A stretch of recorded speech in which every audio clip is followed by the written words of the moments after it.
Good morning, students. Beta, my name is Gaurav Sharma, your maths faculty from Saraswat International School, Vapi, in collaboration with Vidya Mandir Classes, Delhi. बेटा हमारा PNC chapter चल रहा था, ठीक है। चलिए बेटा कंटिन्यू करते हैं पीएनसी को। यहाँ से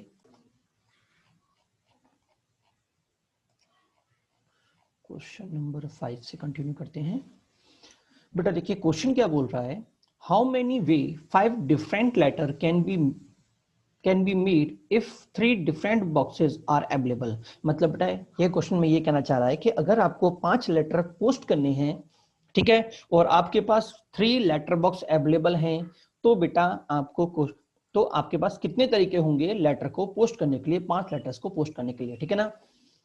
बेटा एक बात ध्यान रखना, लेटर बॉक्स का केस हो या बॉल बॉक्स का केस हो, किसका बेटा, बॉल और बॉक्स का, ठीक है। लेटर भी बॉक्स में डाली जाती हैं, कई क्वेश्चन आपको ऐसे ही मिलेंगे कि हम बॉल्स को बॉक्स के अंदर डाल रहे हैं, ठीक है ना। इन सभी क्वेश्चन में बेटा एक बात याद रखिएगा, remember that letter have option in which box it goes. ध्यान रखिएगा बेटा, लेटर के पास ऑप्शन होता है बॉक्स में जाने का, ना कि बॉक्स के पास। ध्यान रखिए, क्लियर हुआ नहीं हुआ। तो अगर मैं पहला वो बोलता हूं, पहले लेटर के पास बेटा कितने ऑप्शन होंगे, 3 ऑप्शन होंगे कि वो पहले बॉक्स में भी जा सकता है, दूसरे बॉक्स में भी जा सकता है और तीसरे बॉक्स में भी जा सकता है। सेम बेटा सेकंड लेटर के पास भी 3 ऑप्शन, थर्ड लेटर के पास भी 3 ऑप्शन, फोर्थ लेटर के पास भी एंड फिफ्थ लेटर के पास भी। तो बेटा टोटल आंसर कितना हुआ बेटा, 3 टू दी पावर 5। ध्यान रखिएगा बेटा, कई बार बच्चे इसको उल्टा कर देते हैं कि सर 5 लेटर हैं 3 बॉक्स हैं तो आंसर 5 टू दी पावर 3 कर देते हैं, ठीक है। वो ऑप्शन बॉक्स को दे देते हैं, ठीक है ना। बेटा लेटर जा रहा है, बॉक्स नहीं जा रहा, बॉक्स अपना स्टेबल है, ठीक है।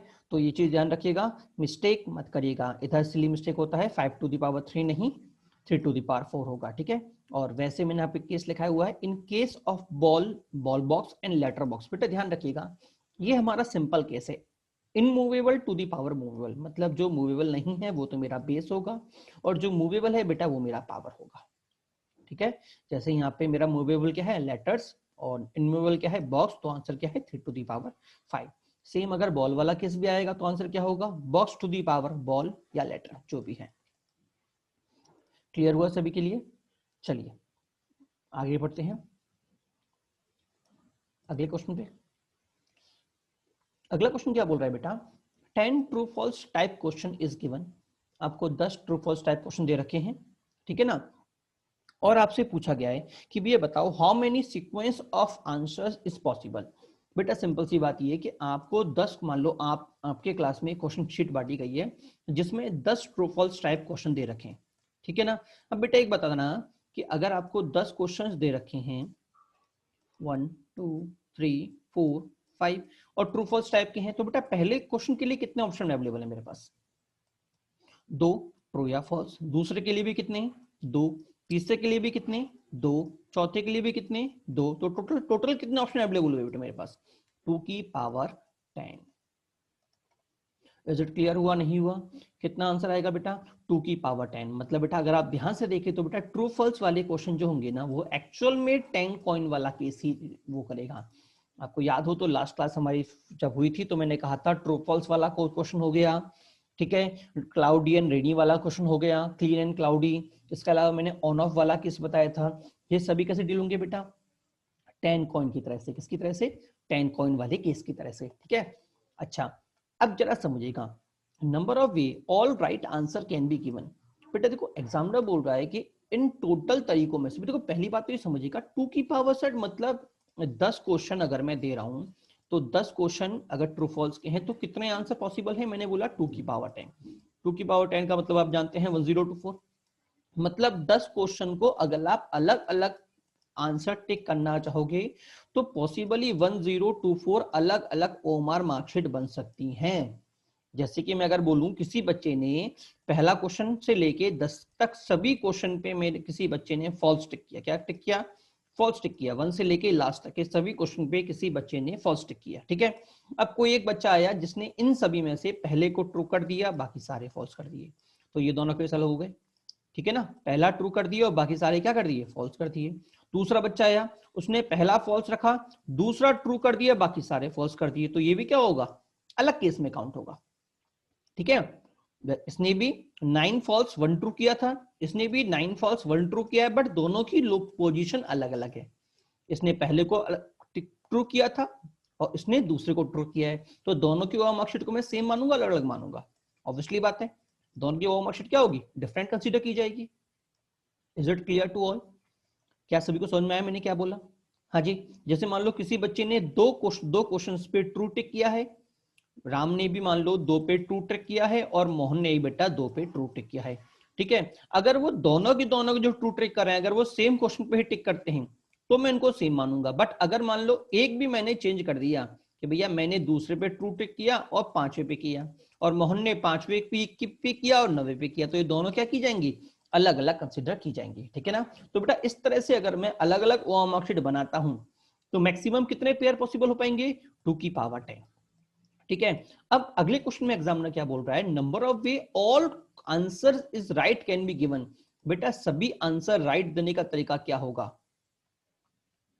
हाँ जी, अगर मैं बोलूं बेटा सभी क्वेश्चनों को बिल्कुल करेक्टली टिक करने का बेटा मेरे पास एक ही तरीका होगा। क्लियर हुआ नहीं हुआ?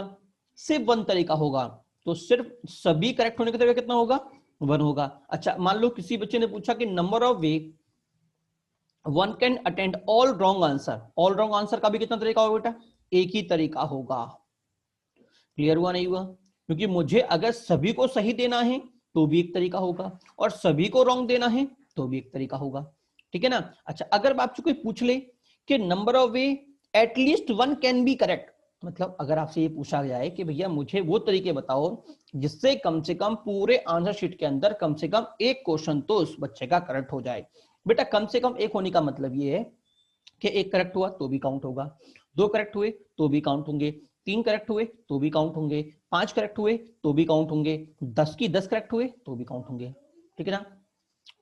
तो बेटा यहाँ पे एक इंपॉर्टेंट कॉन्सेप्ट समझना, एटलीस्ट 1। बेटा अगर कभी भी आपको एटलीस्ट 1 मिलता है तो बेटा इसका मतलब तुरंत समझ जाइएगा टोटल माइनस नन। क्लियर हुआ नहीं हुआ? At least 1 is equal to total minus none. Important concept, जब भी आपको एटलीस्ट 1 निकालना होगा तो तुरंत टोटल माइनस नन निकालेंगे। ठीक है, अब टोटल हमारे पास कितना था बेटा, 2 की पावर 10, और नन कितना था, मतलब कोई भी करेक्ट ना होने का तरीका कितना था, 1। तो आंसर क्या हो गया, 2 की power 10 minus 1, that is 1024 minus 1। वो मेरे पास मेरा आंसर आ गया बेटा 1023। क्लियर हुआ नहीं हुआ सभी को? चलिए अगला पार्ट देखिए बेटा, number of way in which we can put 5 ball in 3 box. 5 ball in 3 box, तो बेटा अभी मैंने आपको बताया था कि इन movable to the power movable, तो क्या आंसर हो जाएगा, मूवेबल इनमूवेबल क्या है, बॉक्स, और मूवेबल क्या है, बॉल, तो आंसर क्या होगा 3 टू द पावर 5। ठीक है ना, फिक्स की पावर मूवेबल। ठीक है, चलिए बेटा अगला क्वेश्चन देखिए। अगला क्वेश्चन बेटा इंपॉर्टेंट है, जरा समझिएगा। How many 4 digit even number can be made by 1 2 3 4 5 6।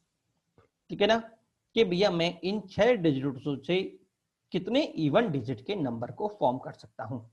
ठीक है ना, तो बेटा काम की बात समझना। पहली बात तो मैंने आपसे कहा था जब भी मैं नंबर की बात करूंगा तो मैं बोलूंगा रिपीटेशन अलाउ है या नहीं है, मुझे पहले वो चेक करना पड़ेगा। ठीक है ना, क्वेश्चन में गिवन होगा, हम दोनों को डिस्कस कर लेते हैं। ठीक है, चलिए तो बेटा ध्यान रखिएगा, जब भी अगर आपको इवन नंबर हो, मतलब कोई भी अगर आपको नंबर फॉर्म करना है, कोई भी डिजिट फॉर्म करनी है, अगर एग्जामिनर ने आपको कंडीशन दे दी, क्या कर दे दी, कंडीशन दे दी, तो बेटा आप सबसे पहले जिस पोजीशन पे मुझे कंडीशन दी गई है मैं सबसे पहले उसके बारे में बात करूंगा, उसके बाद अदर नंबर पे जाऊंगा। जैसे कि इसने मुझसे बोला है कि भैया इवन नंबर है, क्या है, इवन नंबर है, तो बेटा मैं जब बात करूंगा सबसे पहले इवन नंबर क्यों किस लिए बनता है, इवन नंबर के रेस्पॉन्सिबल क्या होता है बेटा, इवन नंबर के लिए रेस्पॉन्सिबल होता है बेटा जो मेरी ये वाली डिजिट होती है इसके अंदर। ठीक है, जो हमारी लास्ट डिजिट होती है, अगर लास्ट डिजिट मेरी इवन है तो बेटा मुझे इवन नंबर मिलेगा, और अगर लास्ट डिजिट मेरी ऑड है तो बेटा मुझे ऑड नंबर मिलेगा। ठीक है ना, तो बेटा अब की बार जब मैं स्टार्टिंग करूंगा, नंबरिंग की स्टार्टिंग करूंगा बेटा, तो बेटा पहले नंबर से ना होके वहां से स्टार्ट होगी जिधर मुझे कंडीशन दी हुई है, दैट इज लास्ट पोजिशन पे। क्या क्लियर हुआ सभी को, नहीं हुआ? हाँ जी, जैसे कि मान लो थर्ड पे या सेकंड पे कंडीशन दे देता कि भैया मेरे पास जो 100 डिजिट है वो 3 से डिविजिबल है, तो बेटा सबसे पहले मैं 100 डिजिट प्लेस की जो पोजीशन है उसके बारे में बात करता, उसके बाद बाकी डिजिट्स के पास आता। ठीक है, ये चीज आपको देखने को मिलेगा, तो ध्यान रखिएगा। तो बेटा अगर मैं बोलता हूं इवन नंबर, तो इन सभी में से कितने इवन नंबर मेरे पास पॉसिबल हैं? 3, 2, 4 एंड 6, 3 इवन नंबर पॉसिबल हैं। इसका मतलब अगर मुझे इस बॉक्स में भरना है तो मैं कितनी चीज भर सकता हूँ बेटा? 2 भर सकता हूँ, 4 भर सकता हूँ और 6 भर सकता हूँ। मतलब मेरे पास कितने ऑप्शन अवेलेबल बेटा? मेरे पास 3 ऑप्शन अवेलेबल। कितने ऑप्शन? 3। ठीक है, अच्छा अब पहली कंडीशन फिल हो गई। ठीक है, ठीक है ना। अब मैंने कहा जब एक बार कंडीशन वाली पोजीशन फिल हो गई तो हम अपने नॉर्मल तरीके से चलेंगे। तो बेटा अब देखो मेरे पास रिपीटेशन अगर अलाउ नहीं है, पहली बात तो हमने बोला, तो मेरे पास टोटल नंबर कितने थे? 6 में से कितना मैं फिल कर चुका हूं? एक नंबर इधर फिल हो चुका है। कितने नंबर बचे बेटा मेरे पास? 5। तो बेटा मैं यहाँ पे क्या भरूंगा? 5। उससे अगले पोजीशन पे 4, उससे अगले पोजीशन पे 3, और इसके लिए हम ऑलरेडी आंसर कितना हो गया? 5 into 4 into 3 into 3 that is 180। Clear?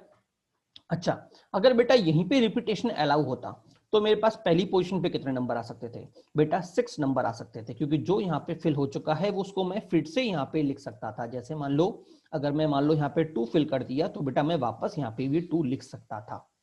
ठीक है ना, अगर रिपीटेशन अलाउ है तो पहली पोजीशन के लिए कितने तरीके? 6 तरीके, अगली के लिए भी 6 तरीके, उससे अगले के लिए भी 6, और आखिरी के लिए तो बेटा हमने पहले ही डिसाइड कर लिया था 3 तरीके। तो आंसर कितना होगा? 6 की पावर 3 into 3। Is it clear to all? क्या सभी को समझ में आया? चलिए अगले क्वेश्चन की बात करते हैं। देखो बेटा अगला क्वेश्चन पूछ रहा है बेटा how many even number can be made by using 0, 1, 2, 3, 4, 5, 6। ठीक है, सेम प्रीवियस क्वेश्चन है, सिर्फ बेटा उसमें और इसमें एक डिफरेंस में हमने किया है कि बेटा यहाँ पे हमने 0 को इंक्लूड कर लिया है। किसको इंक्लूड कर लिया है? 0 को इंक्लूड कर लिया। बेटा ध्यान रखिएगा, जब भी आपके पास 0 अगर इवन डिजिट का नंबर हो और उन डिजिट्स में अगर 0 आती है तो बेटा आप उसको अलग से डील करोगे। क्या करोगे? अलग से डील करोगे। क्यों बेटा? रीजन जरा समझिएगा कि भैया हम जानते हैं कि अगर किसी के नंबर में स्टार्टिंग डिजिट जो हमारे पास है, मान लो मैंने कोई 3 डिजिट का नंबर लिया, अगर मैंने स्टार्टिंग में 0 डाल दिया तो क्या वो 3 डिजिट का नंबर काउंट होगा? जैसे मैं बोलता हूँ 026, क्या ये 3 डिजिट का नंबर है? क्या नहीं है। इसका मतलब मैं ऐसे नहीं ले सकता। ठीक है, ओके। अगर सर मतलब सर इससे क्या, इसका मतलब पहली बात तो ये कि अगर 3 डिजिट का नंबर है तो पहली पोजीशन पे मेरा 0 नहीं आना चाहिए, पहली बात। तो सर ठीक है, बट अलग अलग केस क्यों लेंगे हम? बेटा मैं समझाता हूं। मैंने आपसे कहा था कि अगर मैं इवन नंबर की बात करूंगा तो सबसे पहले हम बात करेंगे किस पोजीशन की? मेरी लास्ट डिजिट की। ठीक है, तो यहाँ पे कितनी पॉसिबल है? 0 भी आ सकता है, 2 भी आ सकता है, 4 भी आ सकता है, 6 भी आ सकता है। ठीक है, मतलब बेटा मेरे पास यहाँ पे 4 ऑप्शन अवेलेबल। ठीक है ना। अच्छा अब बेटा जब मैं इसके पास जाऊंगा, जैसे नॉर्मली अगर मैं बोलता 0, अगर सेम क्वेश्चन पे अगर मुझसे ये पूछा होता कि भैया नॉर्मल नंबर अगर मुझे डालना है, अगर मुझसे कोई सेम क्वेश्चन पूछता और विदाउट इवन की बात करता, मतलब सिंपल नंबर की बात करता कि भैया सिंपल नंबर बनाना है, कोई भी मुझे 4 डिजिट का नंबर बनाना है, 1 2 3 4, किससे? 1 2 0 1 2 3 4 5 6 से। ठीक है, तो पहली पोजीशन के लिए कितने नंबर अवेलेबल होंगे मेरे पास? हाँ जी, रिपीटेशन नॉट अलाउ है तो 6 नंबर, क्योंकि बेटा मैं 0 को काउंट नहीं कर सकता। दूसरे के लिए कितने अवेलेबल हो जाएंगे बेटा? फिर से 6। सर 6 क्यों? क्योंकि बेटा इधर 0 अलाउ नहीं था, इसलिए मेरे पास 6 ऑप्शन थे। ठीक है, बट जब मैं इधर आऊंगा तो बेटा 0 मेरा अलाउ हो जाएगा। ठीक है, टोटल नंबर मेरे पास 7 थे, 7 में से एक नंबर इधर फिल हो चुका है, तो अब कितने बचे? 6। तो इधर कितना आ गया? 6। इधर कितना आएगा बेटा? 5। इधर कितना आएगा? 4। ठीक है, तो बेटा मेरे पास ये वाला केस बनता। ठीक है, बट अगर मुझसे कोई ये बोल देता कि भैया इसकी जगह आप इवन नंबर बनाओ, क्या बनाओ? इसकी जगह आप इवन नंबर बनाओ, तो इवन नंबर में क्या पंगा होता है बेटा कि अगर भैया मैं जानता हूं इवन के लिए मुझे पहले बात करनी होती है अपनी लास्ट पोजीशन के लिए 4 6। ठीक है, मतलब इधर के लिए 4 ऑप्शन अवेलेबल। अब प्रॉब्लम की बात आती है इसके ऊपर, अब मैं इधर कितने नंबर लूं? क्योंकि टोटल 7 नंबर थे, अगर मैं 0 को इंक्लूड नहीं करके लूंगा तो एक नंबर मेरा यहाँ पे ऑलरेडी आ चुका है। अब बेटा काम की बात समझना, कि अगर इधर 0 नहीं आया, अगर इधर 0 नहीं आया, इसका मतलब मेरे पास इस पोजीशन पे आने के लिए 0 बचा रहेगा, बचा रहेगा। अगर इधर 0 नहीं आया, मतलब इन तीनों में से कोई एक चीज आई, तो मेरे पास 0 बचा रहेगा। और टोटल नंबर कितने बचे होंगे? 7 में से एक यहां जा चुका है, 6 नंबर बचे होंगे। और उन 6 नंबर में से बेटा मुझे 0 को काउंट नहीं करना, क्योंकि पहली पोजीशन है, ऑब्वियसली बात है, ठीक है ना। तो मैं 5 का केस लेता तो मैं 5 लिखता। बट अगर मान लो कि यहां पे 0 आ जाता तो फिर 0 यहां नहीं आता। अगर यहां पे 0 आ जाता तो ऑब्वियसली बात है 5 में से 6 केस बचे हैं और 0 को मैं ऑलरेडी यूज कर चुका हूं। इसका मतलब अब 0 यहां पे नहीं आएगा, तो बेटा उस केस में बेटा मेरे पास यहां पे 6 बचता। तो अब मैं यहां पे 5 काउंट करूं या 6 काउंट करूं, मुझे क्या पता, क्योंकि अगर मैं चारों पे बाजी लगा रहा हूं कि सर इन चारों में से कोई एक भी आ जाए, तो भैया हो सकता है 0 आए, हो सकता है ना आए। क्योंकि अगर आया तो मैं इधर 6 लिखूंगा, और अगर नहीं आया तो मैं इधर 5 लिखूंगा। तो बन गया धर्म संकट। क्लियर हुआ नहीं हुआ सभी के लिए? हाँ जी। तो बेटा इस विडंबना से बचने के लिए हम क्या करते हैं, 0 बाबा को अलग ही पकड़ लेते हैं। बेटा तुम अलग आ जाओ, तुमको हम अलग हैंडल कर लेते हैं, तुम ज्यादा मसला कर रहे हो। वो होता है ना कई बार कि अगर कोई मीटिंग हो रही होती है, कुछ ज्यादा बोलना होता है, तो उसको अलग बुला लेते हैं, भाई तू अलग आ जा, तो अलग अलग हैंडल कर लेते हैं। तो वही पंगा यहाँ पे कौन कर रहा है, 0 कर रहा है, तो उसको अलग बुला लेते हैं, भाई तू अलग साइड में आ जा, पहले तुझको हैंडल कर लेते हैं। तो पहला केस क्या बनेगा कि भैया जब मेरी 4 डिजिट का नंबर बनाना है, ऑब्वियसली बात है, तो पहला केस बनेगा बेटा, जब पहले केस में मैं यहाँ पे 0 को बैठा दूंगा, भाई तू यहाँ पे आराम से बैठ ले। और अगर बेटा मैंने यहाँ पे 0 को बैठा दिया, तो यहाँ पे मेरे पास कितने ऑप्शन, एक तरीका। अगर मैं किसी एक नंबर को फिक्स बैठा दे रहा हूं तो तरीका कितना होगा, एक तरीका। 0 को एक जगह बैठाने का तरीका कितना होगा, सिर्फ एक तरीका। अच्छा अब मेरे पास पहली पोजीशन के लिए कितने नंबर बचे, 6। क्यों, 1 2 3 4 5 इनमें से कोई भी एक नंबर भर सकता हूं, तो यहाँ के लिए 6 ऑप्शन। अगले के लिए 2 भर चुके हैं, 5, उससे अगले के लिए 4, ठीक है। अब दूसरा केस क्या होगा, दूसरा केस क्या होगा, तो बेटा दूसरा केस होगा जब मैं लास्ट डिजिट पे 0 को नहीं लूंगा। तो कौन कौन से ऑप्शन बचे, 2 4 6, 2 4 6। इसका मतलब इसके लिए मेरे पास कितने ऑप्शन, 3 ऑप्शन अवेलेबल, ठीक है। अब बेटा जब मैं फर्स्ट डिजिट पे जाऊंगा, तो देखो बेटा इन 6 में से मैं किसी एक नंबर को ऑलरेडी यूज कर चुका हूं, तो इन 6 में से कितने बचे मेरे पास, 5, ठीक है। 0 को मैं पहली पोजीशन पे काउंट नहीं कर सकता, तो बेटा मैं यहाँ पे कितने ऑप्शन लूंगा, ये बेटा यहाँ पे मैं सिर्फ और सिर्फ 5 ऑप्शन लूंगा, ना कि 6, क्योंकि अब मैं 0 को काउंट नहीं कर सकता। और जो नॉन 0 6 डिजिट थी उनमें से मैं एक को ऑलरेडी यूज कर चुका हूं। Is it clear to all? ठीक है, चलिए आगे बढ़ते हैं। अब बेटा जब मैं अगले नंबर पे जाऊंगा, अगली पोजीशन पे जाऊंगा, इस वाली पोजीशन पे, तो बेटा अब इस पे कोई रिस्ट्रिक्शन नहीं है, अब इस पे 0 भाई साहब भी आ सकते हैं, ठीक है। तो सब कुछ आ सकते हैं इन दोनों पे। तो टोटल नंबर मेरे पास कितने थे, 7। 7 में से 2 जा चुके हैं, एक लास्ट में और एक फर्स्ट पे, कितने बचे, 5। उससे अगले के लिए कितने बचे, 3 गए, 4। तो आंसर कितना आ गया, 5 × 5 × 4 × 3, ठीक है। अब काम की बात, दोनों केसेस को मैं क्या करूंगा, ऐड करूंगा। सर ऐड क्यों करूंगे, ऐड क्यों बेटा, ऑप्शन है, अगर मैंने ये वाला नंबर बना दिया तो मैं इसको नहीं बना सकता, और अगर मैंने ये वाले नंबर बना दिए तो मैं इसको नहीं बना सकता, क्योंकि मुझे नंबर बनाना है। तो बेटा यहाँ पे जब और का केस होता है तो हम क्या बोलते हैं, ऐड करते हैं, याद हो तो मैंने कराया था, ठीक है ना। तो बेटा ये क्या हो जाएगा बेटा, ये बेटा मेरे पास ऐड हो जाएगा, ठीक है ना। एक बेटा और कल और समझिएगा बेटा, जो कल हम एक क्वेश्चन करा रहे थे, ठीक है, हाँ चलिए। और अगर बेटा इसी क्वेश्चन में रिपीटेशन अलाउ हो तो फिर से 2 केस, अगर ये 0 है तो यहाँ पे 1, पहली पोजीशन के लिए रिपीटेशन अलाउ है तो 0 तो आ चुका है। तो टोटल कितने डिजिट बचे मेरे पास, 6 डिजिट बचे। तो बेटा यहाँ पे मैं भर सकता हूँ 6 को, क्योंकि 0 इंक्लूड नहीं होगा, ठीक है। उससे अगले के लिए कितने डिजिट बचे बेटा, उससे अगले के लिए बेटा मेरे पास बचे 7 डिजिट, 7 डिजिट बचे मेरे पास। क्यों, क्योंकि बेटा यहाँ पे रिपीटेशन अलाउ है, तो मैं सातों में से किसी भी डिजिट को यूज कर सकता हूँ। उससे अगले के लिए भी 7। अच्छा इस वाले केस में आते हैं, तो इस वाले में तो 2 4 6, इसके लिए 3, ठीक है। इधर 6 0 अकाउंट नहीं होगा, इधर 7, इधर 7। क्लियर हुआ नहीं हुआ?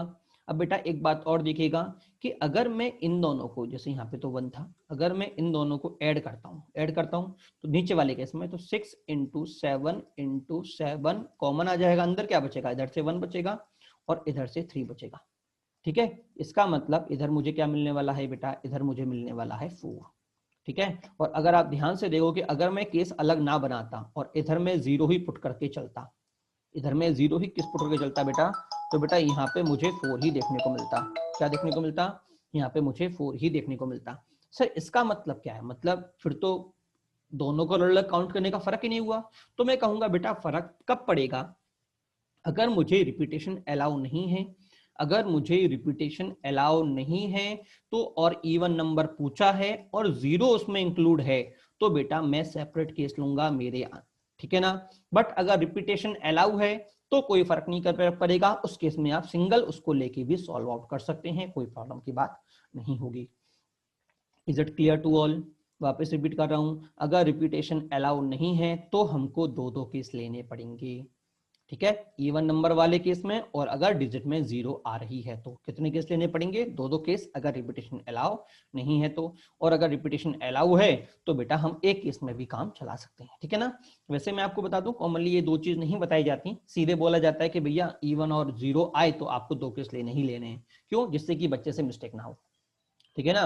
रिपीटेशन अलाउ या नॉट अलाउ होने का झंझट ही ना हो, क्योंकि अगर आप दो केस लोगे तो पक्का आंसर सही आने वाला है, चाहे ये वाला केस है चाहे ये वाला केस है, ठीक है। तो अगर कंफ्यूजन है तो दो केस ऑलवेज लेके चलिए, ठीक है ना। कभी कंफ्यूजन के साथ रिपीटेशन है कि नहीं है तो दो केस ले लीजिए, पक्का आंसर आपका सही आएगा, ठीक है ना। चलिए अगले क्वेश्चन पे चलते हैं। अगला क्वेश्चन फिर से मजेदार क्वेश्चन। बेटा देखो मैंने कहा ना कि पीएनसी तो ऐसा टॉपिक है जो दिमाग के आपके तार झनकार देता है, ठीक है ना। जरा ध्यान से देखिएगा बेटा, इस चैप्टर को जितना हो सके मैं आपको समझा रहा हूं। एक बात और बेटा, जो मैं बोलता जा रहा हूं इनको कॉपी में लिखते जाइए।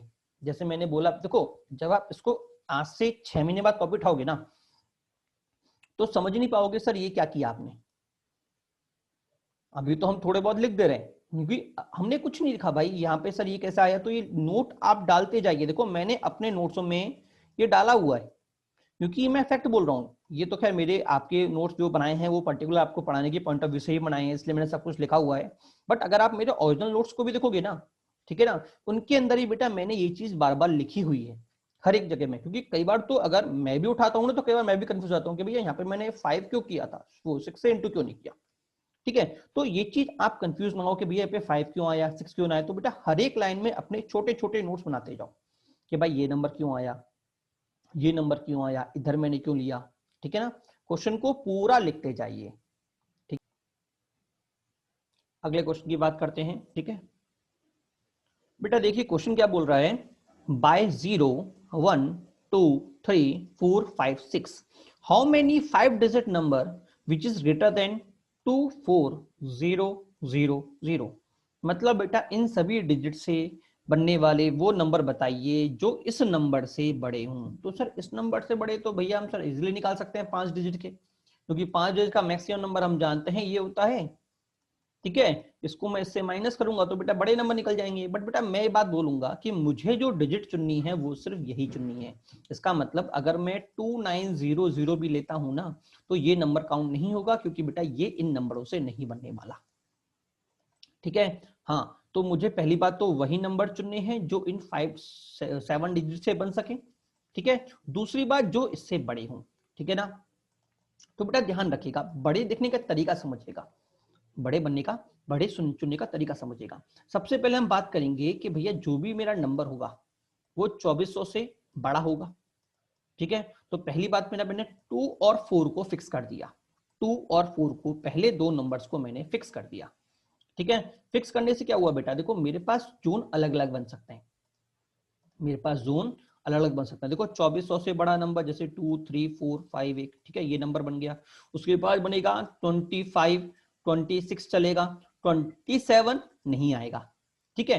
फिर 30 से स्टार्ट हो जाएंगे, 31 32 33, ठीक है। अब इसके बड़े तो सारे नंबर काउंट होने वाले हैं, इससे बड़े तो सारे नंबर काउंट होने वाले हैं, ठीक है। बट 2 को लेके सभी नंबर काउंट नहीं होने वाले, क्योंकि अगर मैं बोलूं 23 का जो नंबर होगा, 23 को लेके जो नंबर बनेगा वो मेरा काउंट नहीं होगा, ठीक है। सेम बेटा 24 को 2 के आगे भी जो नंबर है वो प्रॉपर्ली काउंट नहीं होने वाले, ठीक है ना। तो बेटा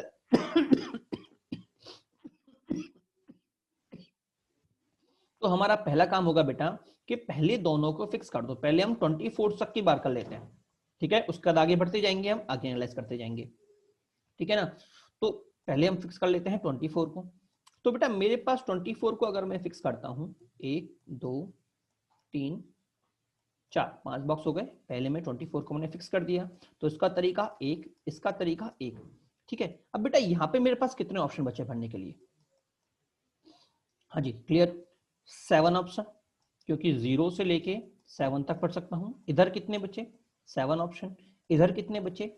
7 ऑप्शन। ठीक है, अब सर बट जब ये 7 7 7 चूज कर लूंगा, तो कभी ना कभी ऐसा भी होगा कि सर मेरे पास तीनों नंबर 0 0 भी आएंगे, आएंगे नहीं आएंगे?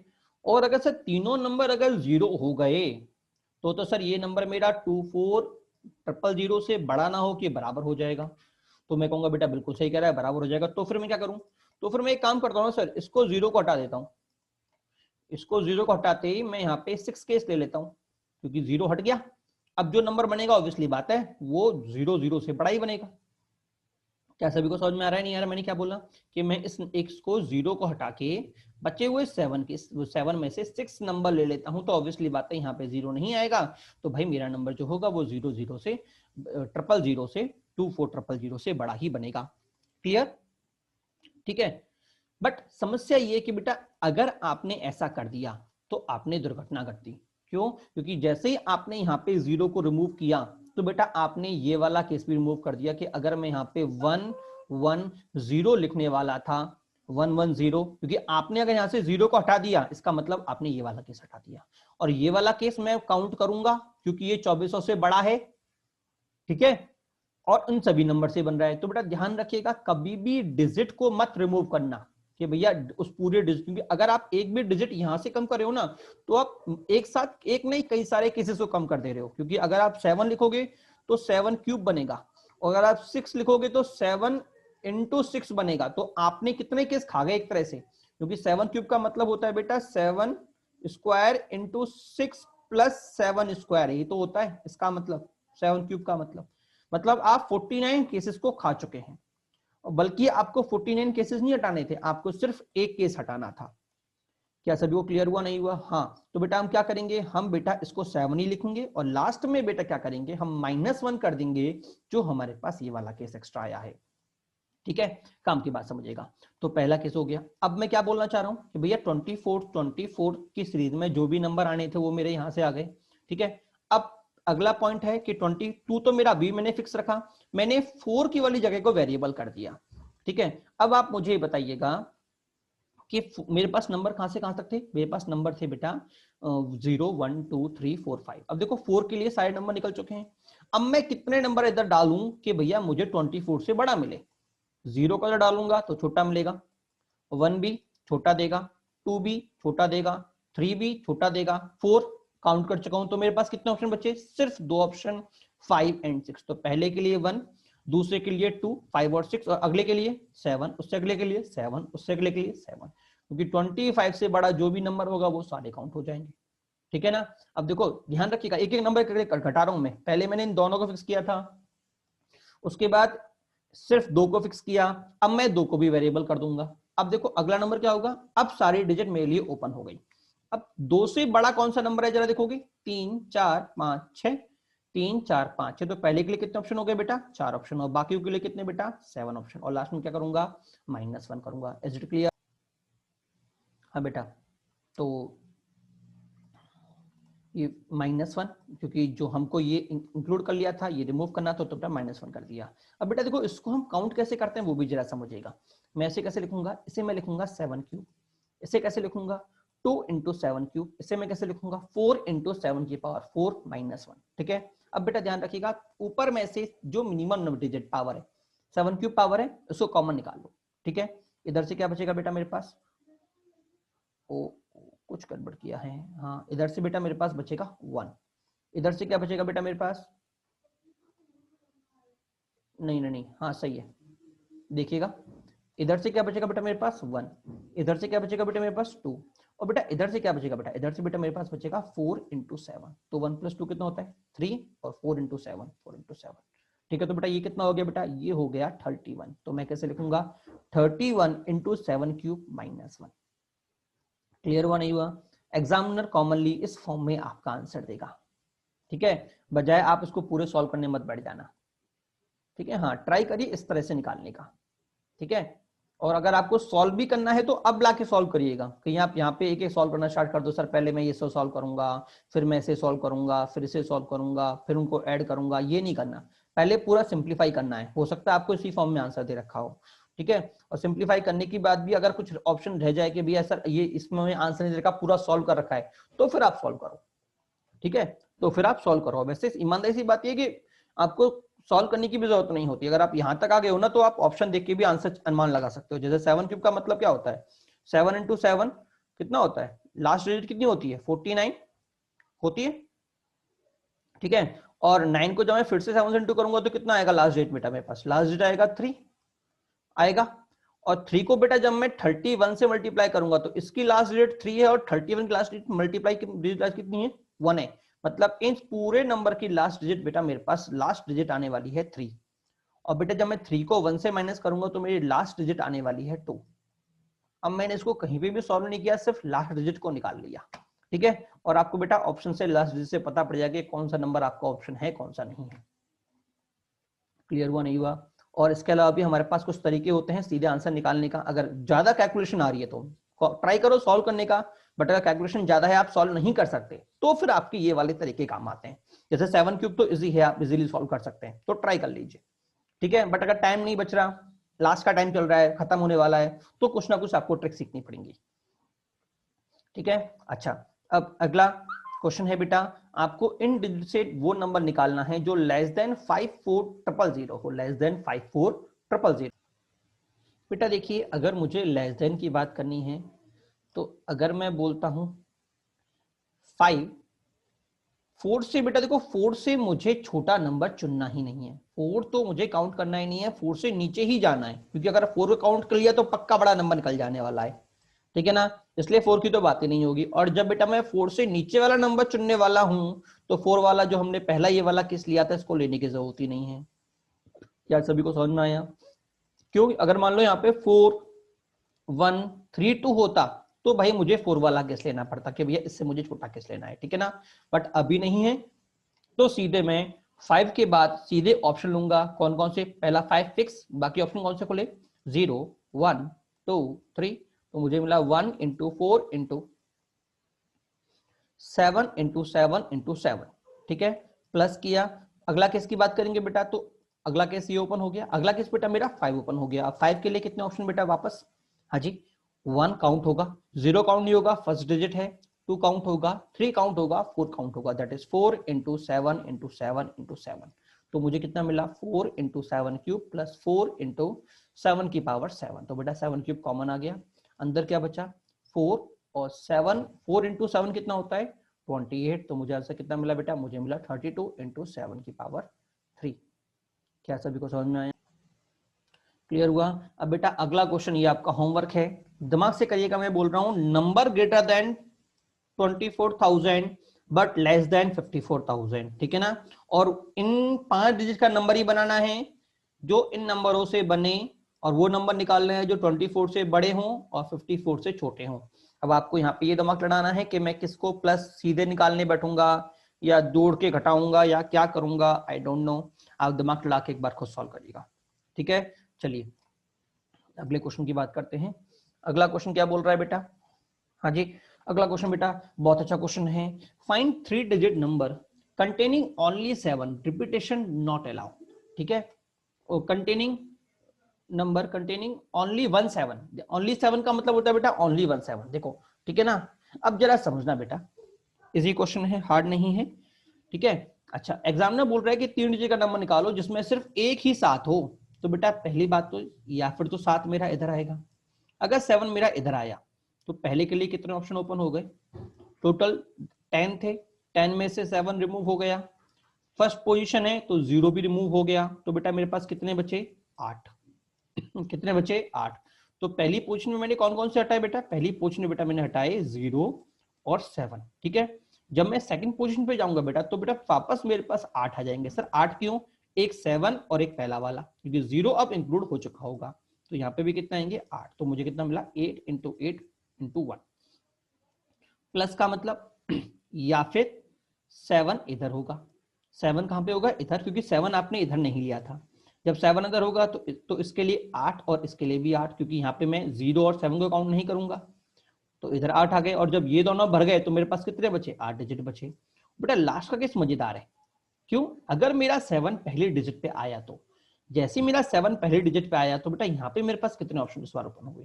बेटा इस बार बेटा मेरे पास ऑप्शन अवेलेबल हुए बेटा 9, क्योंकि बेटा ये सेकंड पोजीशन है और सेकंड पोजीशन पे मैं 0 को काउंट कर सकता हूं। जो ओनली ऑप्शन रिमूव होगा बेटा वो 7 रिमूव होगा। तो इधर 9 और इधर 8, तो आंसर कितना आया? 8 square plus 8 square plus 9 into 8, that is this answer.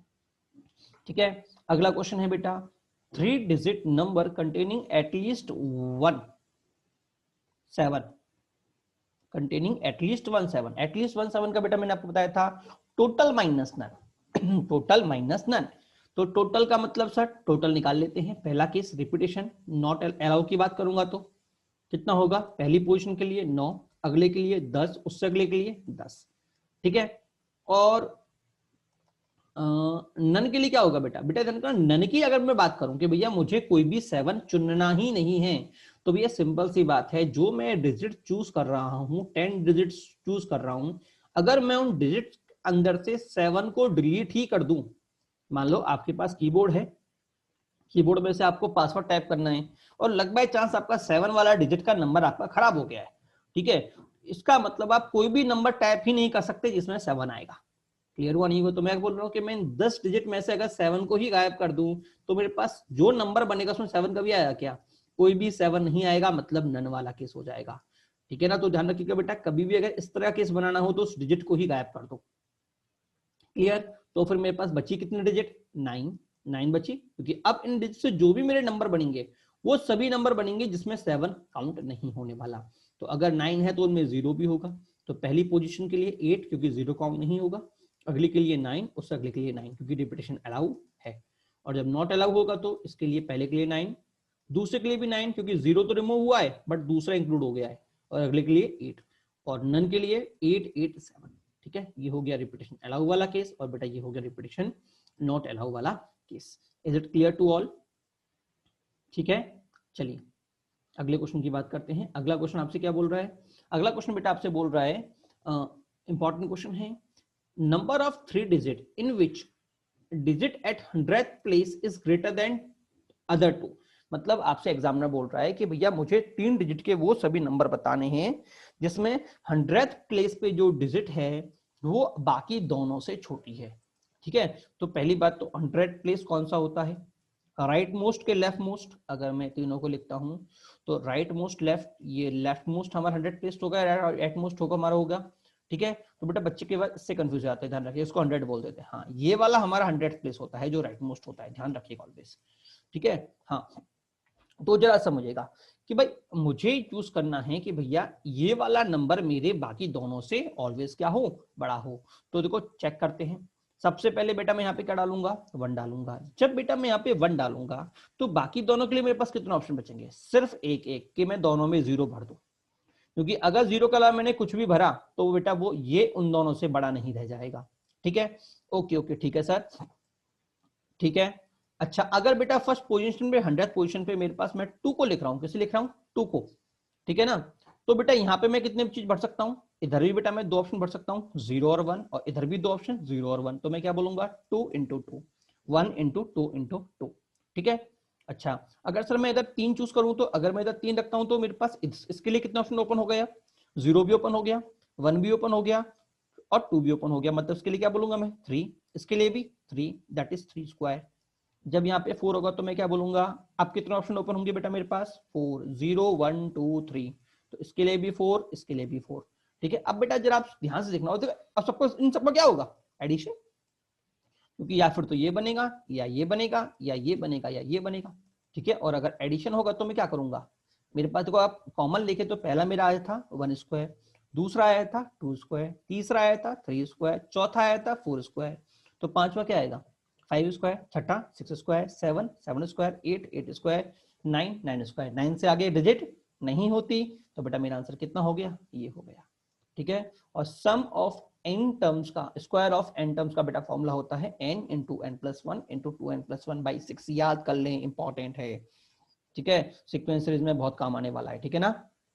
इसको यूज करें बेटा, आपका फाइनल आंसर आ गया, ठीक है ना बेटा। अच्छा क्वेश्चन था, समझने के बाद इतना हार्ड नहीं लगता, ठीक है, बट जब क्वेश्चन पहली बार आता है तो देख के ये समझ में नहीं आता कि करना कैसे, ठीक है ना। क्लियर हुआ नहीं हुआ? चलिए बेटा आगे बढ़ते हैं।